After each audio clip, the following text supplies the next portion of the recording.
Gente, boa tarde. Bora para uma live surpresa? Vou explicar por quê dessa live. Vamos só colocar o título aqui. Quanto tempo demora para realizar um sonho? Quanto tempo vai demorar? Eu vou colocar esse título aqui, tá bom? Vai entrando aí, gente. Quanto tempo vai demorar para realizar um sonho? Bom, bora lá. Por que eu resolvi fazer essa live aqui? Quem acompanha tudo aqui há mais tempo sabe que eu tô fazendo uma série de várias lives, ou de vários vídeos lá no YouTube para compartilhar um pouco do que eu tenho estudado sobre a palavra. Então, essa live aqui, ela vai ser sobre uma palavra. Na verdade, eu procurei aqui agora para poder linkar com a história que eu quero contar para vocês. E esse vídeo depois ele sobe pro YouTube, porque não é à toa, né, gente, que eu simplesmente esqueci desse vídeo do domingo. Mas como eu acho que as coisas não acontecem por acaso, eu vou contar para vocês exatamente o que aconteceu e a história, e talvez vocês entendam por que não teve vídeo hoje. Então, bora lá. A semana que vem eu tenho o evento presencial com as minhas alunas, então eu tô numa correria, organizando tudo e tal. E ontem eu tinha uma festa pra ir. E aí, na hora da festa, assim, pouquinho antes, eu falei assim, gente, eu tenho tanta coisa pra fazer. Só que eu tava sentindo um incômodo, sabe? E era um incômodo que de manhã eu falei pro Fábio, cara, eu tô sentindo um incômodo. E via de regra, gente, eu já aprendi, sabe? Eu já aprendi que quando Deus quer falar comigo, Ele fala através de incômodo. Então tem muita gente que fala assim, Deus fala comigo através de um sussurro, Deus fala comigo aquecendo meu coração, Deus fala comigo não sei o quê, pois Deus fala comigo me incomodando. É assim que Ele fala comigo.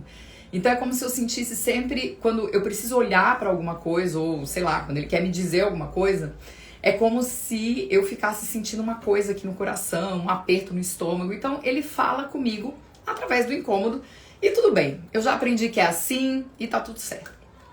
E desde sexta-feira eu tô com esse incômodo. E aí eu fiquei pensando, eu falei, tô com esse incômodo porque, enfim, eu tenho um evento presencial, porque eu tenho que fazer um monte de coisa, e eu realmente tinha que fazer um monte de coisa. E aí eu falei, bom, eu não vou, deixa quieto, não vou dormir tarde, vou acordar cedo, fazer tudo que eu tenho que fazer, e de manhã eu vou no culto. Tá bom. E aí hoje de manhã, eu cheguei lá no culto, acordei às 9h25 da manhã, porque eu fui dormir, era quase 1h30 da manhã. E aí quando eu acordei, eu falei, meu Deus, o vídeo do YouTube, esqueci. Aí eu falei, quando eu voltar do culto eu gravo e subo lá pro YouTube.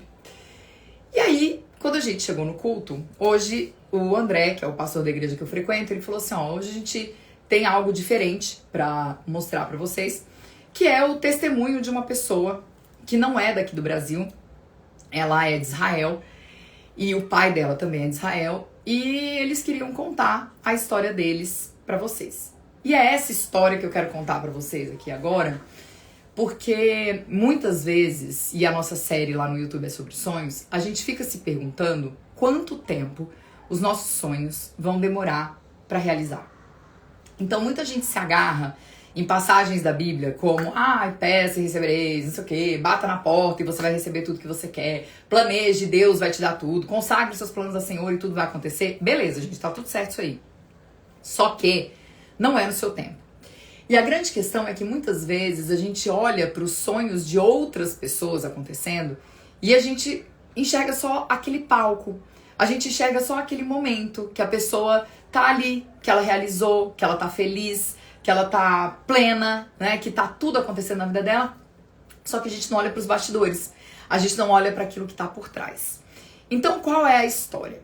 É a história de um homem, de um pastor, que ele nasceu em Israel e ele foi fazer seminário na Alemanha. E quando ele foi fazer seminário na Alemanha, ele conheceu a esposa dele e eles foram, depois que ele terminou o seminário, eles voltaram para Israel. E lá em Israel, eles resolveram fundar pequenas igrejas, pequenos núcleos, para que eles pudessem levar a palavra de Deus. A grande questão é que, como todas vocês devem saber, Israel é um território muito complicado. E que de verdade, gente, a história de Israel eu só entendi quando eu fui para Israel 2 vezes. A primeira vez eu fui para correr uma meia maratona lá que o Ministério de Turismo de Israel me levou, e lá a gente teve, enfim, um tour com uma pessoa de lá que explicou a história e colocou no mapa e mostrou pra gente tudo o que acontecia. E da segunda vez que eu fui com a minha mãe, a gente ficou 15 dias lá, então deu pra entender muito bem por que aquela região é uma região de tanto conflito. E ele resolveu ir pro norte de Israel para poder fazer esses núcleos. E eles estavam explicando pra gente hoje que o que acontece? Ali em Israel, o país inteiro tem 9 milhões e meio de habitantes. Ou seja, se a gente pensar, não é nem metade do que tem de habitante aqui em São Paulo.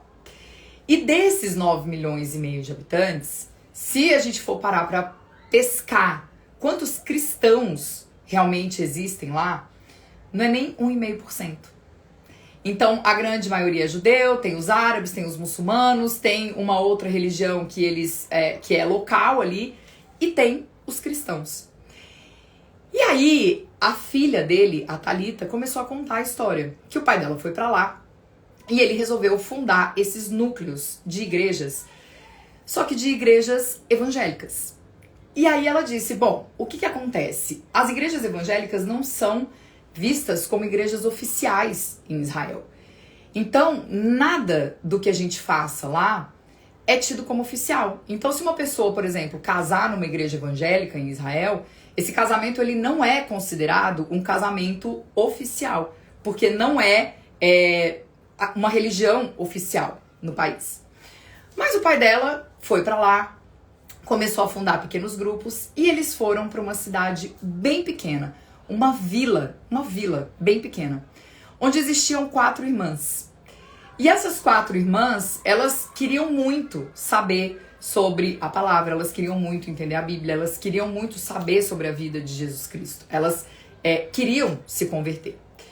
E o pastor, o pai da Thalita, começou a ir para lá. Então ele ficava baseado num determinado lugar e toda semana ele ia para essa cidade e ele ensinava a Bíblia, a palavra para essas mulheres. Enfim, ele ficou anos fazendo isso. Até que num determinado momento, ele começou a se questionar se ele realmente deveria continuar fazendo aquele trabalho. Se realmente aquelas mulheres, elas, enfim, seriam sementes férteis naquele solo. Porque tinha anos que ele fazia a mesma coisa. Ele ia lá, ele ensinava a palavra, ele voltava. Na outra semana, ele ia lá, ensinava a palavra, e elas não conseguiam trazer ninguém. Elas não conseguiam trazer ninguém para os estudos bíblicos.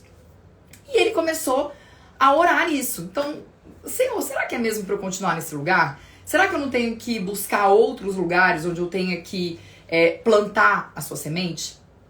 E ele, enfim, ficou ali um tempo orando sobre isso e tal. E aí, o marido de uma dessas irmãs teve um infarto. E quando ele infartou, ele ficou exatos 7 minutos ali parada cardiorrespiratória, como se tivesse morrido. E aí vem todo mundo ali da vila, não sei o quê, um médico veio, olhou e falou, olha, infelizmente, ele tá sem sinais vitais. E depois de 7 minutos, os sinais vitais dele voltaram. E quando os sinais vitais voltaram, o médico falou para a esposa dele, falou, olha, ele, com a mais absoluta certeza, vai ficar com sequelas. Porque é impossível a pessoa ficar 7 minutos desse jeito e não ficar com sequelas. Levou para o hospital e tal, voltou. Quando ele voltou 100%. 100% curado, sem nenhuma sequela. E são daquelas histórias, gente, eu não sei se vocês já assistiram um filme que chama Superação, que é de um menino que cai no lago, um lago congelado, e é um filme muito bonito, é uma dica que eu deixo para hoje à tarde, se vocês quiserem assistir. O filme chama Superação, é lindíssimo esse filme. E ele fala de uma história mais ou menos parecida com essa. E quando ele voltou, o marido dessa mulher, ele disse que naquele momento que ele, enfim, morreu, ele sentiu uma mão aqui, meio que acolhendo ele. E que levou ele pra cima e que ele conseguia enxergar as coisas em perspectiva. E que ele conseguiu ver o corpo dele, que ele conseguiu ver o desespero de todo mundo. E que ali ele ouviu, não é sua hora. Você precisa voltar pra você poder fazer o que tem que ser feito. E ele voltou. sem nenhuma sequela, sem nenhum tipo de problema. E ele se converteu. O filme se chama Superação. E ele se converteu. E quando ele se converteu, o que começou a acontecer? Como a vila era pequena, a história espalhou, né? Então, assim, ele teve uma parada cardíaca, ele sobreviveu, sem nenhuma sequela, e agora ele tá falando que ele encontrou Jesus e que ele e que ele veio para cumprir uma missão, e as pessoas começaram a querer ouvir sobre a palavra. Então, aquele pastor que só falava para 4 mulheres, que eram aquelas 4 irmãs, começou a falar ali para 20, 30 pessoas. E eles alugavam lugares nessa vila para que pudesse ser a reunião da igreja. Só que como a igreja evangélica não é uma igreja reconhecida em Israel, o que começou a acontecer é que eles ficaram sem lugar para poder fazer os cultos, porque os lugares que eles alugavam, num determinado momento, o dono do local falava, não posso mais alugar para você. Por quê? Porque tinha a questão de ser um culto evangélico. E aí começou a ficar aquela situação toda, porque cada vez mais e mais pessoas queriam ouvir a palavra, eles não tinham um lugar. E o irmão de uma dessas irmãs chegou pro pastor e falou o seguinte, a prefeitura, o governo aqui da vila, tá dando terras para poder, construir mesquita. Eles deram uma terra para os árabes, eles estão construindo mesquitas, eles deram uma terra para não sei quem, para construir uma igreja. Por que você não vai lá e pede uma terra para que você possa construir a sua igreja? E antes disso, só um parênteses, uma das irmãs chegou para esse pastor e falou assim, pastor, eu tive um sonho. Eu sonhei que a gente tinha uma igreja. E essa igreja era no alto da colina. E aí o pastor falou para ela, um sonho lindo, mas você guarda esse sonho para você, porque é impossível isso acontecer aqui. E aí, um tempo depois, o marido de uma dessas irmãs falou isso. Falou, olha, eles estão distribuindo terras para que possam ser construídas, enfim, igrejas, mesquitas e etc. E ele foi. Ele ficou meio assim, e daí falou pro marido dessa irmã, falou assim, olha, eu acho que isso não vai acontecer. Porque é impossível. Nós somos evangélicos. Quando que o governo de Israel vai dar um terreno para que a gente possa construir essa igreja? E aí o marido dessa irmã, para quem ele falava há anos, falou o seguinte, o senhor não é pastor? O senhor não fala da fé? O senhor não fala que a gente tem que ter fé em Deus? Que a gente tem que acreditar que a promessa vai ser cumprida? Então por que você não vai lá e fala? Quem sabe? E aí ele fez todo o plano dele e foi conversar com o prefeito dessa cidade, onde eles estavam baseados. E quando ele chegou para conversar com o prefeito dessa cidade, ele era judeu. E eu não sei se vocês sabem, mas os judeus, eles não são cristãos. Eles não acreditam em Jesus Cristo como Salvador.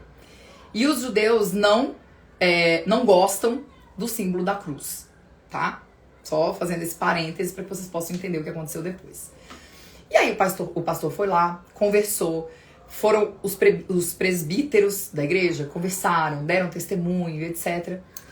E aí, logo depois, o prefeito chamou o pastor e disse para ele, eu vou dar a terra. Eu vou dar essa terra para vocês. Só que tem uma única condição. A condição é a seguinte, eu vou dar uma terra no alto de um morro e eu quero que essa igreja de vocês tenha uma cruz branca e que possa ser vista de qualquer lugar da cidade. E aí ele ficou olhando e falou, mas como assim? Né? Você é um judeu, você não acredita em Cristo, você vai me dar o terreno e você quer que eu construa uma igreja no alto do monte, vocês lembram do sonho? No alto do monte, com uma cruz, para todo mundo ver? Ele falou, e pelo nosso contrato, você tem 3 anos para construir essa igreja. Porque se você não construir essa igreja, nós vamos tomar esse terreno de vocês. Tudo bem? Tudo bem.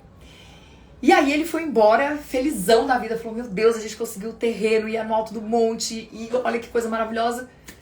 Mas a gente não tem um centavo para construir isso. Não temos uma moeda lá de Israel para poder construir isso. Não temos um centavo para construir essa igreja.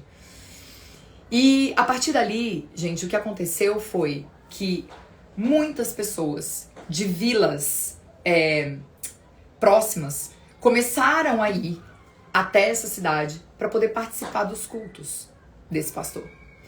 E através das doações, eles conseguiram construir essa igreja. E eu não sei se eu consigo mostrar a foto aqui. Será que eu consigo? Eu até separei. Deixa eu ver aqui uma coisa. Será que eu consigo, gente? Colocar uma foto aqui? Não. Deixa eu ver. Ai, meu Deus. Antigamente dava, né? Pra pôr. Agora eu não sei se dá. Que droga. Eu separei a foto pra mostrar pra vocês aqui. Pra vocês verem. Peraí. Deixa eu ver aqui uma coisa. Não. Eu acho que eu não consigo mostrar a foto, mas depois eu vou colocar nos stories pra vocês verem. No fim das contas, o que aconteceu? Eles conseguiram juntar todo o dinheiro para poder construir a igreja. E hoje a igreja tá lá, linda, construída. É uma igreja evangélica, ou seja, de uma religião que não é oficial em Israel, mas essa igreja, para que ela seja oficial e para que possam acontecer casamentos e batismos, etc., ela está submetida à igreja anglicana, que é uma igreja oficial.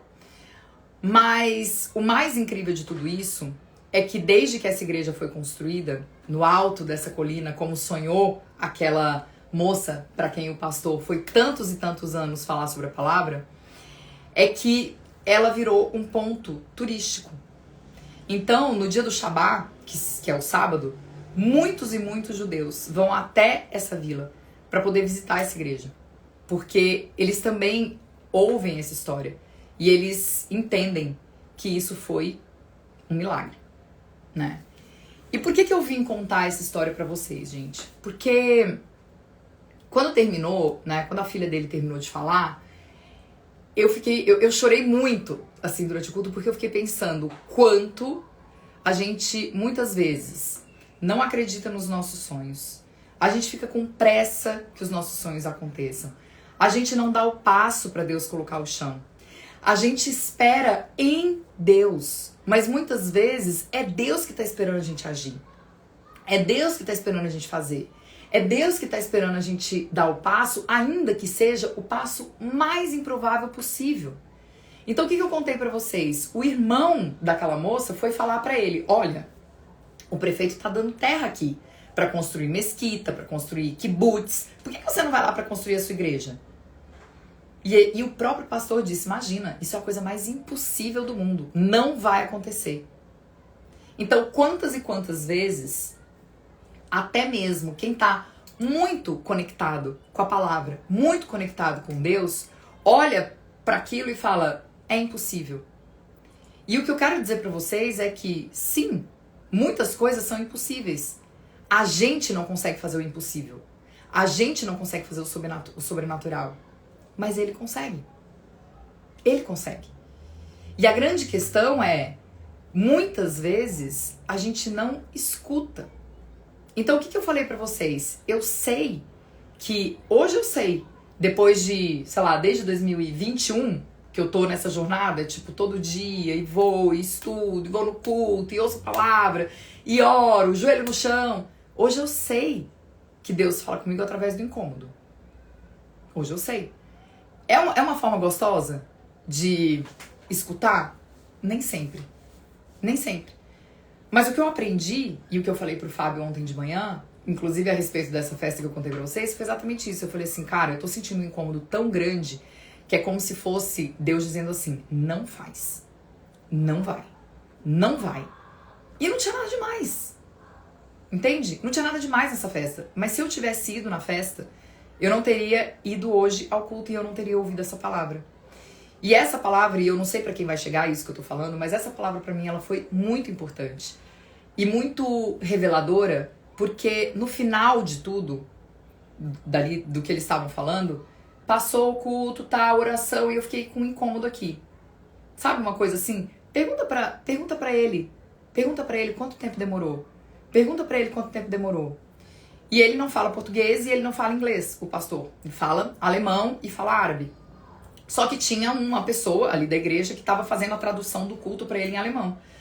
E aí, quando terminou, o Fábio falou assim, você não vai perguntar? Eu falei, claro que eu vou. Aí eu cheguei no amigo dele e falei, escuta, eu queria fazer só uma pergunta. Quanto tempo demorou do ponto A até o ponto B? Ou seja, do ponto que ele fundou aquele núcleo com aquelas 4 mulheres ali naquela cidade, até o momento em que ele subiu essa igreja. Então, quanto tempo demorou? E aí ele perguntou pro pastor, quanto tempo demorou? E ele respondeu, 30 anos. 30 anos. E quando ele respondeu 30 anos, eu olhei bem pra cara do Fábio e eu falei, você tá vendo? Às vezes a gente tem um sonho e a gente desiste do sonho porque o sonho tá demorando 3 meses, porque o sonho tá demorando 6 meses, porque o sonho tá demorando 1 ano, porque o sonho tá demorando 5 anos. 30 anos.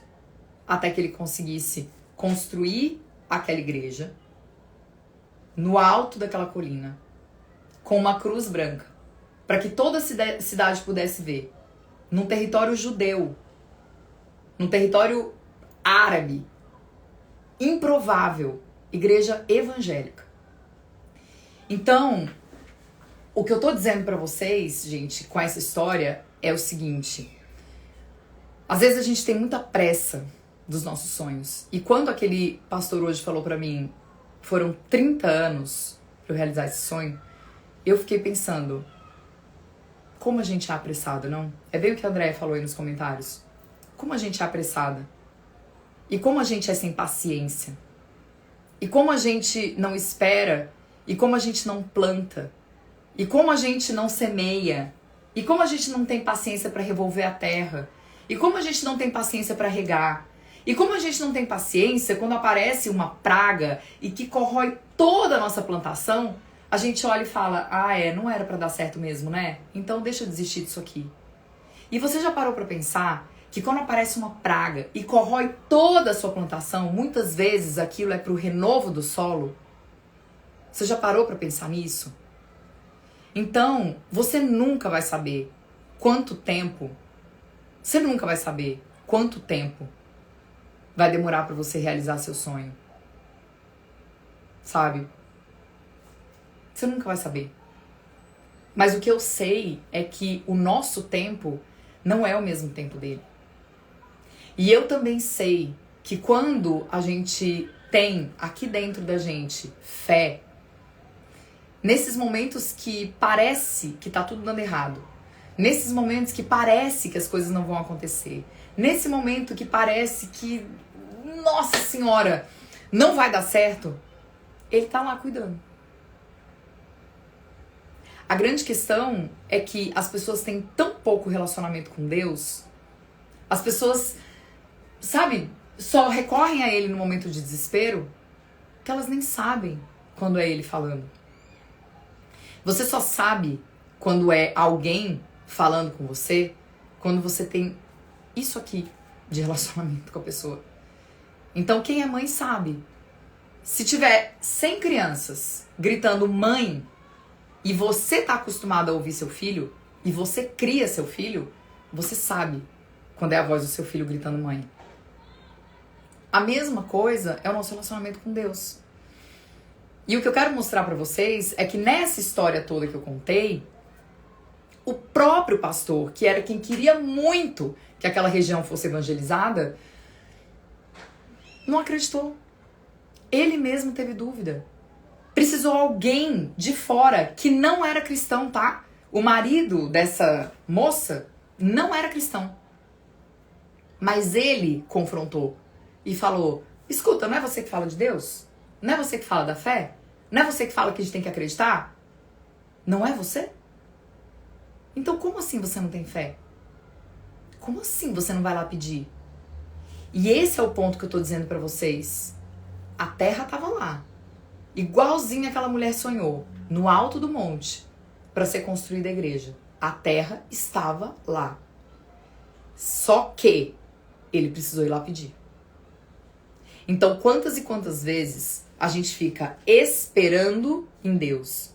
Quando, na verdade, é Deus que está esperando a gente fazer alguma coisa.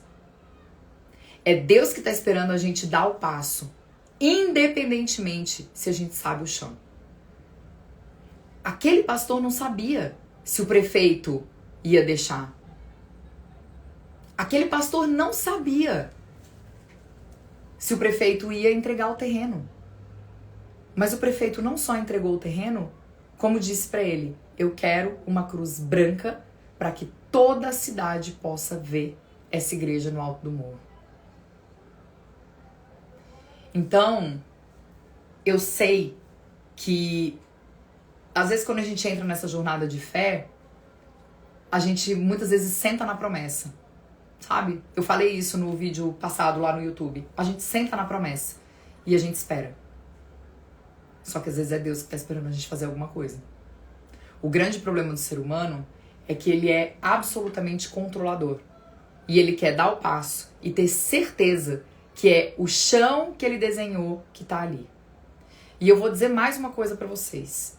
Se a gente for pensar até naquela parábola da semente que cresce, sabe? A gente pode pensar, gente, que muitas vezes a gente vai colher num solo que nem foi a gente que plantou, sabe?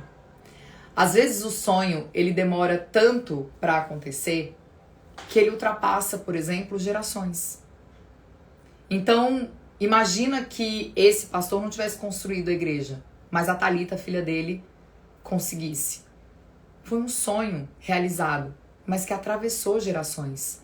Alguém plantou para você colher. Do mesmo jeito que quando você colhe num solo que outra pessoa plantou, você também precisa semear para que outras pessoas possam colher nesse solo que você está plantando. Então a vida não é só sobre o seu próprio umbigo. Não é só sobre os seus próprios sonhos. Não é só sobre o seu apartamentão, seu carrão, seu curso, sua carreira, seu dinheiro, seus filhos. Não é. A gente planta muitas vezes para pessoas que são completamente improváveis colherem no nosso solo. E tudo bem. Porque isso é um ciclo. A gente planta, outra pessoa colhe aqui, a outra pessoa planta aqui, outra pessoa vai colher, e assim nós vamos fazendo o quê? Uma grande floresta. Uma semente, só pra gente finalizar, guarda isso que eu vou falar. Uma semente, ela não é só uma semente. Uma semente é uma floresta, gente. Porque quando a gente planta uma semente, quando a gente rega essa semente, quando a gente revolve a terra, quando a gente protege essa semente, quando a gente tira as pragas, quando a gente deixa essa semente crescer, ela vai gerar outras sementes. E se a gente persistir em tudo isso, essa única semente virou uma floresta. Então, qual é a semente que você está plantando e que muitas vezes você quer desistir porque está demorando? E aí eu gostaria que você parasse para pensar nesse tempo desse sonho que eu contei para vocês hoje. 30 anos. 30 anos. E tem uma frase que eu amo muito, muito, muito, muito mesmo, e que eu acho que vocês podem trazer para a vida de vocês, que é a seguinte: o milagre só acontece para quem não para no meio do caminho. Então, quantas e quantas vezes aquele pastor se questionou se o que ele estava fazendo era certo? De ir toda semana, durante não sei quantos anos, naquela vila, para falar para 4 mulheres. Quantas vezes ele não se questionou se aquilo era a coisa certa? Só que no fim das contas, tudo aquilo se transformou num sonho muito maior do que ele poderia imaginar. Então, eu piro nessas histórias, sabe por quê? Porque às vezes a gente acha que o nosso sonho é o melhor sonho. O nosso sonho é o sonho perfeito. Aquilo que a gente desenha é o melhor que pode acontecer pra gente. Vem Deus e fala assim: não é. O melhor é isso aqui, ó. Porque ele poderia ter sonhado com uma igreja ali. E era o sonho dele. Era só construir uma igreja. E qual foi o sonho realizado?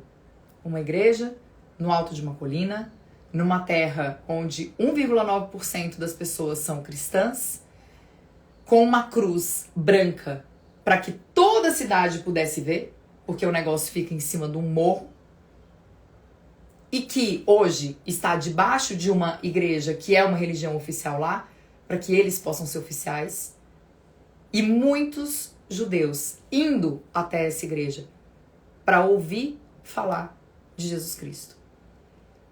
Então, se vocês não entendem que este sonho que eu acabei de falar para vocês é melhor do que simplesmente ter uma igreja naquele lugar, eu não sei. Mas pense sobre os seus sonhos. Pense que se você desistir, o milagre não vai acontecer. Se você esperar e não fizer a sua parte, o milagre não vai acontecer. E nem sempre o seu plano, aliás, eu diria, quase nunca, o seu plano é o melhor plano. Porque às vezes a gente olha uma coisa acontecendo e fala, nossa, meu Deus, tá muito melhor do que eu imaginei. E Deus tá lá em cima dizendo, sabe o quê? Ô, minha filha, eu tô só começando. Então, aprenda a se relacionar com Deus. Não só para você fazer dele um caixa eletrônico ou um Papai Noel para você pedir as suas coisas, mas para que você possa escutar quando é ele falando com você, para que ele possa guiar você, para que ele possa abrir seus caminhos, para que você possa dar um passo de fé mesmo, dar o passo para ele colocar o chão. E eu tenho certeza absoluta, que de todos esses sonhos que você tem aí na sua cabeça, ele é capaz de fazer de uma forma muito mais sobrenatural. A gente viu isso através dessa história hoje. Então, pensem sobre isso. Hoje é domingo, amanhã é segunda, o Dia Internacional de Começar Todas as Coisas. Se você parou alguma coisa, se você tem, sabe, aquele plano, aquele sonho, aquele projeto que você fala, meu Deus, tá demorando demais? Lembra dessa história? Demorou 30 anos para que esse milagre pudesse acontecer na vida deles. Então, não queira controlar o tempo, porque o seu tempo não é o mesmo tempo de Deus. Fechado, gente? Um beijo pra vocês, fiquem bem, até a próxima.